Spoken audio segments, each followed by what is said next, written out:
दोस्तों, क्या मोदी सरकार हिल चुकी है? दिल्ली के जंतर मंतर से उठी छात्रों की हुंकार क्या अब एक बड़ी क्रांति का रूप ले रही है? प्रयागराज की धरती से जो गूंज उठी है, क्या वह बीजेपी सरकार के लिए बुरे दिनों की शुरुआत है? आदेश पूछ रहा है, क्या बीजेपी का सिंहासन डोल रहा है? दोस्तों, बीते दिनों प्रयागराज की धरती गवाह बनी एक ऐतिहासिक पल की। जी हाँ, अवसर था छात्रों की गूंज कार्यक्रम और सूत्रधार थे कांग्रेस सांसद और लोकसभा में नेता प्रतिपक्ष राहुल गांधी। जैसे ही राहुल गांधी मंच पर आए, केपी ग्राउंड छात्रों के जोश से भर उठा।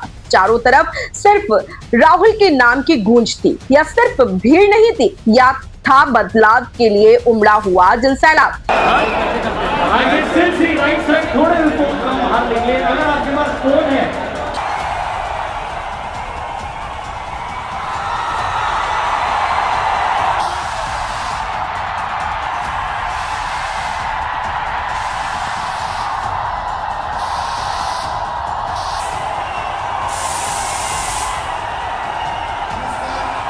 राहुल गांधी के प्रयागराज पहुंचने की खबर ने यूपी की बीजेपी सरकार की नींद उड़ा दी।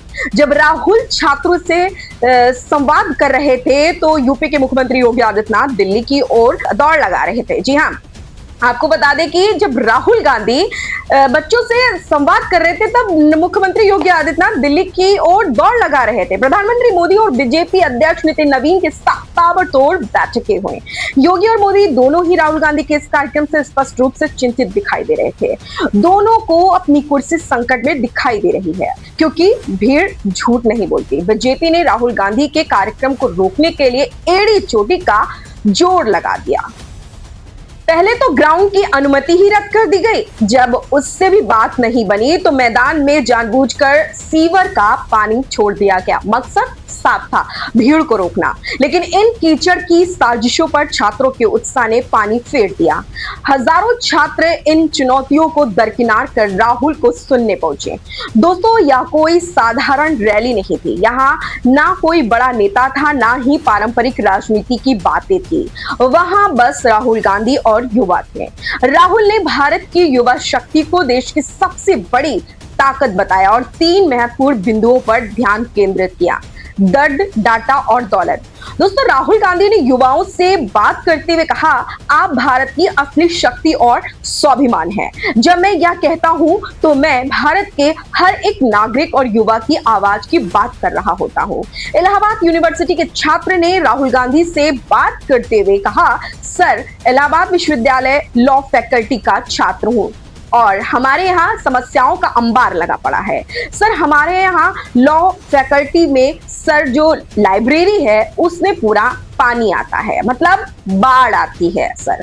और जब लाइब्रेरी बंद कर दी जाती है, जब हम लोग पूछते हैं कि सर लाइब्रेरी बंद किए हो, तो कहते हैं उसमें करंट का पानी दौड़ता है, बेटा आप बाहर रहो। मतलब सर, हमारा बुक जो आता है वो हजारों की आती है।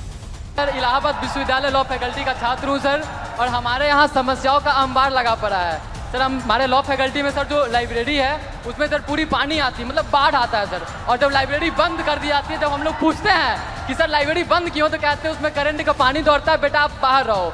मतलब सर, हमारा बुक जो आता है सर वो हज़ारों की आती है। हम लोग सर पूरी बरसात सीजन में सर हम लोग उस बुक को एक्सेस नहीं कर सकते हैं सर।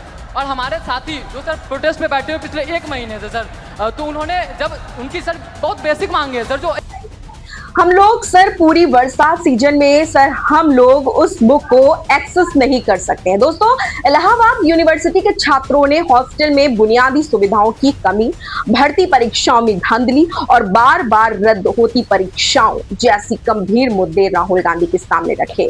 उनकी बातें सरकार से त्रस्त एक पूरे वर्ग की पीड़ा को बयां कर रही थी। राहुल गांधी लगातार छात्रों से मिल रहे हैं, उनकी बातें सुन रहे हैं और उन्हें अपने हक की लड़ाई लड़ने के लिए प्रोत्साहित कर रहे हैं।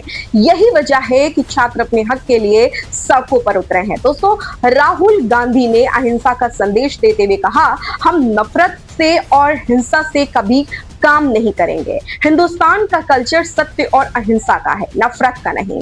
और एक भी स्टूडेंट के दिल में नफरत नहीं होनी चाहिए, सिर्फ मोहब्बत होनी चाहिए। लेकिन इसके साथ ही राहुल ने कुछ ऐसा कहा जिसने सरकार की परेशानी को और बढ़ा दिया। जी हाँ दोस्तों, राहुल ने व्यवस्था को बदलने की बात कह दी है। राहुल के सिस्टम बदलने वाले इस बयान ने राजनीतिक गलियारों में खलबली मचा रखी है। नफरत से और हिंसा से कभी काम नहीं करेंगे।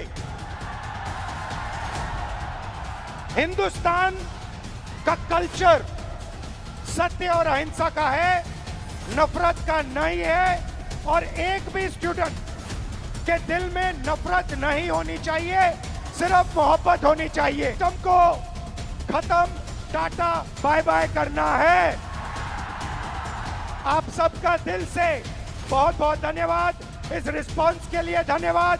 और जो आप प्रोटेस्ट कर रहे हैं, जो आप अपने हक की लड़ाई लड़ रहे हैं, उसको आप करिए, मैं आपके साथ उसमें खड़ा हूं, खड़ा रहूंगा। जी हाँ, सरकार डरी हुई है कि कहीं एक बार फिर बड़ा जन आंदोलन खड़ा ना हो जाए।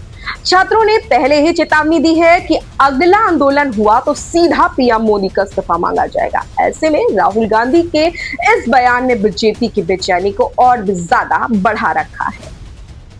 वहीं राहुल गांधी ने एक बार फिर अपना पुराना नारा दोहराया, नफरत के बाजार में मोहब्बत की दुकान खोलूंगा और प्यार के साथ लड़ना है, थैंक यू। राहुल के इस नारे पर खूब जोर शोर से तालियां बजी, जिसकी गूंज मोदी सरकार के कानों तक गई और सरकार परेशान नजर आई, क्योंकि उत्तर प्रदेश में कुछ ही महीनों में विधानसभा चुनाव होने वाले हैं। जी हाँ दोस्तों, विपक्ष ने यूपी में बीजेपी को घेर रखा है और राहुल गांधी के कार्यक्रम में युवाओं की भारी उपस्थिति बीजेपी को यह एहसास करा रही है कि सत्ता उसके हाथ से फिसलने वाली है।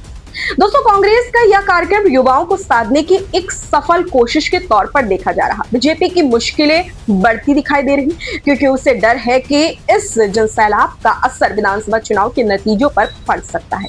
कोटा और देहरादून के बाद प्रयागराज में छात्रों की गूंज कार्यक्रम की सफलता ने कांग्रेस को एक नई संजीवनी बूटी दी है। अगले साल 7 राज्यों में चुनाव होने हैं, जहां 18 से 29 साल के मतदाता अहम भूमिका निभा सकते हैं। ऐसे में सभी की नजरें इस बात पर हैं कि आने वाले वक्त में क्या होगा, क्या सिंहासन हिलने वाला है, क्या सच में सिस्टम बदलने वाला है। दोस्तों, क्या सच में बीजेपी जाने वाली है? अपनी राय हमें कमेंट बॉक्स में जरूर बताएं और हमारे चैनल को लाइक सब्सक्राइब जरूर करें।